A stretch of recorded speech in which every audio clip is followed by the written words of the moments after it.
எல்லோருக்கும் வணக்கம். எங்களிடம் வலம்புரி சங்கு வாங்கிய அனைத்து அன்பு உள்ளங்களுக்கும் வணக்கம்.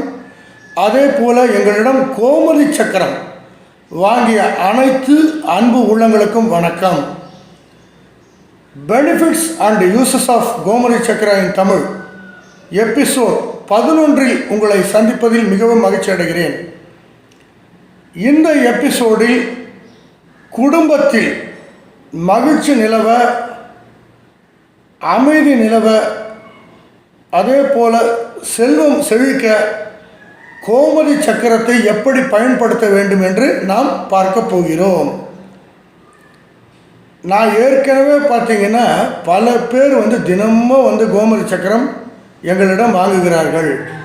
அவர்களுக்கு நான் சொல்லக்கூடிய ஒரே ஒரு விஷயம் என்னன்னா, உங்கள் வீட்டில் நல்ல தூய நீர் இருந்தால் நாங்கள் இப்போது பார்த்தீங்கன்னா 22 கோமதி சக்கரம் கொடுக்குறோம். இந்த 22 கோமதி சக்கரத்தில் 11 கோமதி சக்கரத்தை எடுத்துக்கொண்டு நல்லா அந்த தண்ணியில் வாஷ் பண்ணிவிட்டு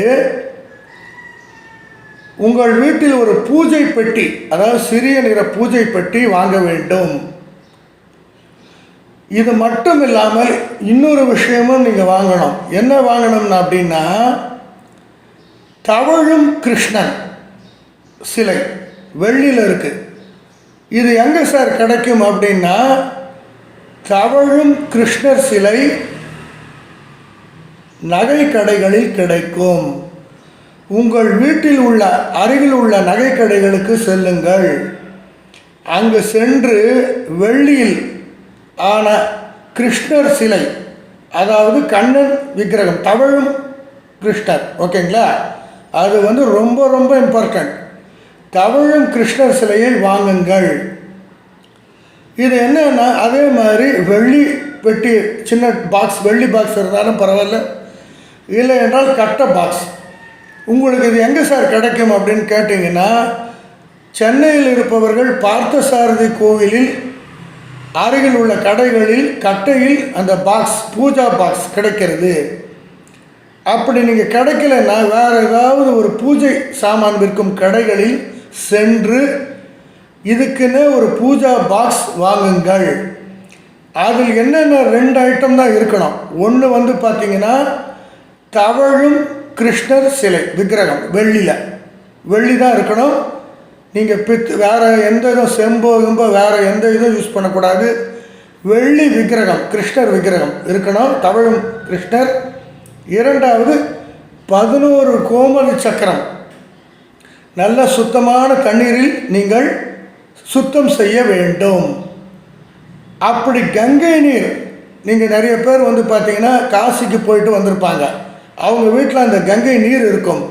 அந்த கங்கை நீரில் இந்த 11 கோமதி சக்கரத்தையும் நன்றாக சுத்தம் செய்ய வேண்டும். அப்படி சுத்தம் செய்துட்டு என்ன சார் செய்யணும் அப்படின்னா, அந்த 11 கோமதி சக்கரத்திற்கும் நீங்கள் கடையில் போய் குங்குமம் கேட்டிங்கன்னா, இப்போ பார்த்தீங்கன்னா தாழம்பு குங்குமம் இருக்கிறது, அதே மாதிரி செவ்வாது கலந்த குங்குமம் இருக்கிறது. நல்ல வாசனையான குங்குமம் வாங்குங்கள். நல்ல தரமான குங்குமம் மருந்து கடையில் வாங்குங்கள். அப்படி நம்ம தரமான குங்குமம் வாங்கி 11 கோமதி சக்கரத்திற்கும் குங்கும பொட்டு வையுங்கள்.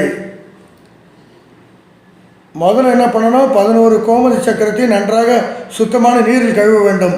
அப்படி கங்கை நீர் இருந்தால் கங்கை நீரில் கழுவலாம். அப்படி கழுவி விட்டு அந்த குங்குமத்தை வையுங்கள். 11 கோமதி சக்கரத்திலும் அந்த குங்குமத்தை சிறிதளவு இருந்தால் போதும் வையுங்கள். அப்படி வைத்து அந்த பூஜா பாக்ஸில் கிருஷ்ணர் சிலை, தவழும் கிருஷ்ணர் சிலை வெள்ளியில் இருக்கணும், அதையும் வையுங்கள். வைத்து மூடிவிடலாம். எப்பெல்லாம் வெள்ளிக்கிழமை, சனிக்கிழமை, முக்கியமாக சனிக்கிழமை, ஏன்னால் பெருமாளுக்கு உகந்த நாள் சனிக்கிழமை தான்.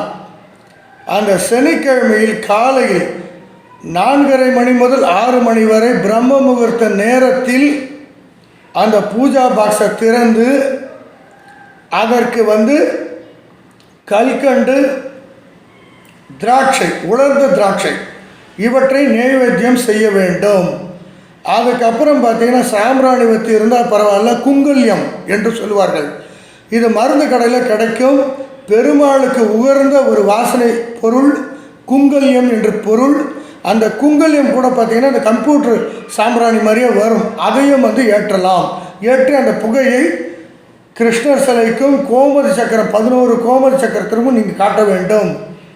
பிறகு அந்த நைவேத்தியம் சொன்னோம் இல்லையா, உலர்ந்த திராட்சை கல்கண்டு ரெண்டுத்தையும் நைவேத்தியம் பண்ணணும். ஒரு டம்ளரில் தண்ணி வச்சு அதுக்கு புரோஷனம் பண்ணி நைவேத்தியம் செய்ய வேண்டும். இதுக்கப்புறம் என்ன சார் பண்ணணும்னா, 2 கற்பூரம் எடுத்துக்கொண்டு கற்பூர ஆரத்தி கோமதி சக்கரத்திற்கும் அந்த கிருஷ்ணருடைய சிலைக்கும் காட்ட வேண்டும். இப்படி நீங்கள் செய்வதால் அந்த பூஜை முழுவதுமாக நிறைவு பெறுகிறது. அந்த பூஜைக்கான பலன் உங்களுக்கு கிடைக்கிறது. முக்கியமாக என்னென்னா 2 பலன்கள் உங்களுக்கு உடனடியாக கிடைத்துவிடும்.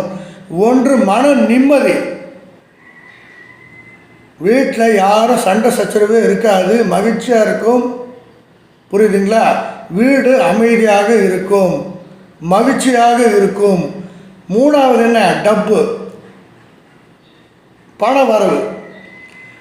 எப்பவுமே பார்த்தீங்கன்னா கிருஷ்ணருக்கு நீங்கள் பூஜை பண்ணினீங்கன்னா, அதுவும் கோமதி சக்கரத்துக்கு பூஜை பண்ணினீங்கன்னா உங்கள் வீட்டில் பண வரவு தொடர்ந்து இருந்து கொண்டு இருக்கும். நான் ஒவ்வொரு எபிசோடிலும் இதை சொல்லி கொண்டு இருக்கிறேன்.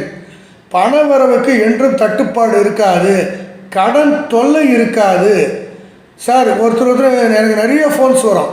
சார் எனக்கு கடன் கேட்டு ஒரே தொல்லை பண்ணுறாங்க, கடனை திருப்பி கொடுக்க சொல்கிறாங்க, எங்களுக்கு பணமே இல்லை, கையில் பர்ஸில் பணம் இல்லை, பேங்க்கில் பணம் இல்லை, கேஷ் பாக்ஸில் பணம் இல்லை, இப்படி சொல்லிக்கொண்டே இருப்பார்கள். அவர்களுக்கான ஒரு நிரந்தர தீர்வு தான் இந்த கிருஷ்ணர் மற்றும் கோமதி சக்கரம் பூஜை. இதை மறக்காமல் சனிக்கிழமை அன்று காலை பிரம்ம முகூர்த்த நேரத்தில் 4:30 மணி முதல் 6 மணி வரை செய்ய வேண்டும். அப்படி சார் எனக்கு ஆஃபீஸ் இருக்குது, நான் வெளியூர் போயிட்டேன் அப்படின்னு சொன்னீங்கன்னா மாலை 6 மணிக்கு சனிக்கிழமை மறக்காமல் ஒவ்வொரு சனிக்கிழமையும் செய்ய வேண்டும். இப்படி நீங்கள் தொடர்ந்து எத்தனை வாரம் செய்யலாம்னு நிறைய பேர் கேட்பாங்க. நீங்கள் தொடர்ந்து செஞ்சுக்கிட்டே இருந்தீங்கன்னா உங்கள் குடும்பத்தில் தொடர்ந்து நல்லது நடந்து கொண்டு இருக்கும். பிள்ளைகள் நன்றாக படிப்பார்கள். உங்கள் மகனுக்கு திருமணம் விரைவில் நடக்கும். 2வது, பண பஞ்சமே இருக்காது, பணம் தொடர்ந்து வந்து கொண்டு இருக்கும், கடன் தொல்லை இருக்காது. 5வது, மகிழ்ச்சியாக உங்கள் குடும்பம் இருக்கும், அமைதியாக இருக்கும். உங்கள் குடும்பமே ஒரு செல்வ செழிப்பாக சந்தோஷமாக இருக்கும். பல திருத்தலங்களுக்கும் நீங்கள் செல்லக்கூடிய அந்த ஒரு அரிய வாய்ப்பு கிடைக்கும். சில பேர் சொல்லுவாங்க, நான் வாழ்க்கையில் நான் காசியை பார்த்ததில்லை, ராமேஸ்வரத்திற்கு போனதில்லை, பத்ரிநாத் போனதில்லை, கேதார்நாத் போனதில்லை, இப்படி சொல்லுவாங்க. இவர்களுக்கெல்லாம் ஒரு நிரந்தரமான தீர்வு தான் கோமதி சக்கரம் பூஜை. இன்றே இந்த கோமதி சக்கரம் இந்த சனிக்கிழமையே நீங்கள் பண்ணுங்கள், கண்டிப்பாக ரிசல்ட் அருமையாக இருக்கும். காரணம், என்னுடைய அலுவலகத்தில் என்னுடைய நண்பர்கள், அது மட்டும் இல்லாமல் பார்த்தீங்கன்னா என்னுடைய உறவினர்கள் எல்லோருமே இப்போ பார்த்தீங்கன்னா கோமதி சக்கரம் பூஜை தினமும் செய்து கொண்டு இருக்கிறார்கள், மிகவும் நன்றாக இருக்கிறார்கள். இதை நான் ஒரு பெருமையாக சொல்கிறேன். நான் ஒரு இது உண்மை. இதை ஒரு மறைக்க வேண்டிய அவசியம் கிடையாது. கோமதி சக்கரம் யார் யாரெல்லாம் பூஜை பண்ணுறாங்களோ, யார் யாரெல்லாம் மோதிரம் போட்டிருக்காங்களோ, யார் யாரெல்லாம் டாலர் செயின் போட்டிருக்காங்களோ, அவங்களுடைய வாழ்க்கை மிக மிக அற்புதமாக உள்ளது. இது உண்மை. நீங்களும் கோமதி சக்கரம் பயன்படுத்தினால்தான் உங்களுக்கு அந்த விஷயம் தெரியும்.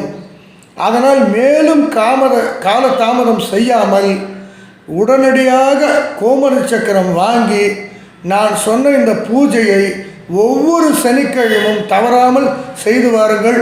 உங்கள் குடும்பம் மிக சிறப்பாக இருக்கும்.